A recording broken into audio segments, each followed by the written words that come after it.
The lesser of two evils, lies, power, and murder.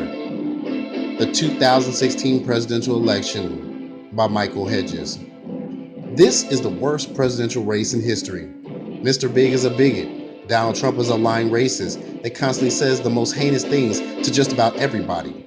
The only people that support him are primarily racists, misogynists, hate the LGBT, and hate Muslims. Constantly, Trump attacks Mexicans and Muslims. Then he insults blacks by saying they are poor, have no jobs, have terrible schools, and are constantly in fear of being shot by one another when in fact they are more likely to be shot by a police officer. However, Trump supports these same cops that have been assassinating young black men apparently for more than just a flaring of tempers. And these racist cops take action. Then Donald Trump turns around, pandering for the black vote, utilizing buffoonish pundits like the Reverend Darrell Scott, Reverend Mark Burns, Boris Epshteyn, Kellyanne Conway, and Kayleigh McEnany. These people struggle to defend the idiocy Donald Chump broadcasts as an actual campaign. Trump fails to even take an administrative role in his ever-changing campaign as a staff member, as the leader of the actual group in which he himself claims to be leader. Think about it. It's as if it's an unstable dictatorship somewhere in the Middle East. If Trump can't even run a campaign, how can he ever run our country?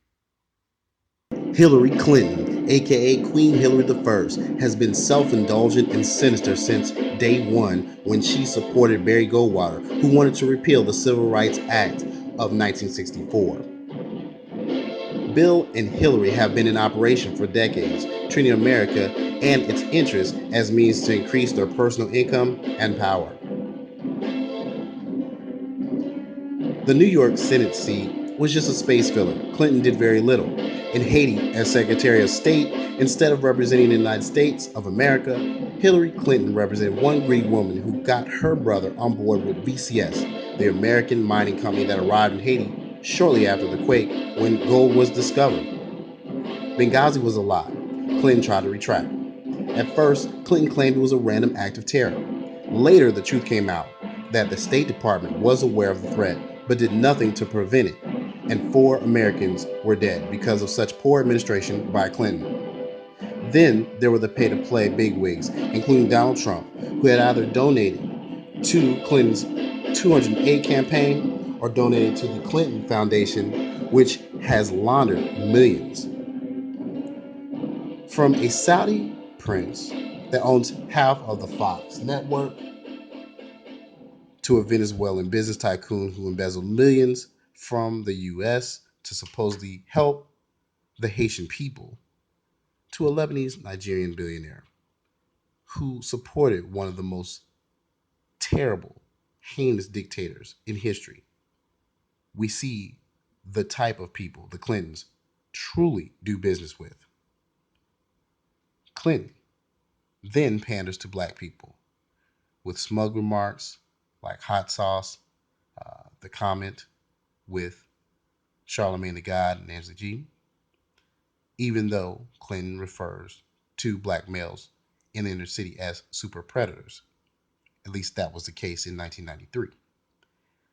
Clinton portrays herself, nevertheless, as a champion and friend of the African American people. Clinton has even kicked members of Black Lives Matter out of her rallies and town hall meetings. Yet we only hear about this from the Trump camp. However, one of the most disturbing things about Hillary Clinton is that 4 men, Victor Thorne, Sean Lucas, Seth Rich, and UN official John Ash, died within the last few months of this year, within 6 weeks of each other. Each man had some connection to the email scandal or related scandal in which Clinton might have been indicted. So the question is, how many emails were deleted to protect people, and how many people were deleted to protect emails?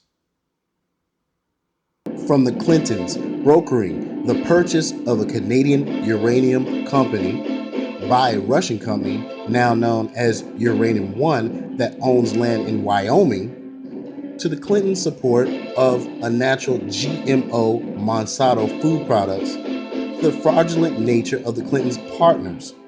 It makes you wonder what Hillary Clinton will do once in the White House. But there's a third option. Either Jill Steiner and Ajamu Baraka, or Gary Johnson and Bill Weld. The Green Party's Jill Steiner is a modern-day hippie. Ajamu Baraka is a modern-day militant.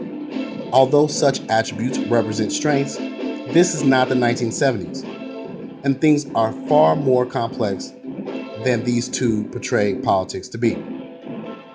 The Libertarians, Gary Johnson and Bill Weld, are probably the best we'll get this election. However, Gary Johnson's gaffe, "What is Aleppo?" leaves many Americans wondering if they will even vote this year. The lesser two evils: lies, power, and murder. The 2016 presidential election by Michael Hedges. Available on Kindle and paperback, September 26, 2016.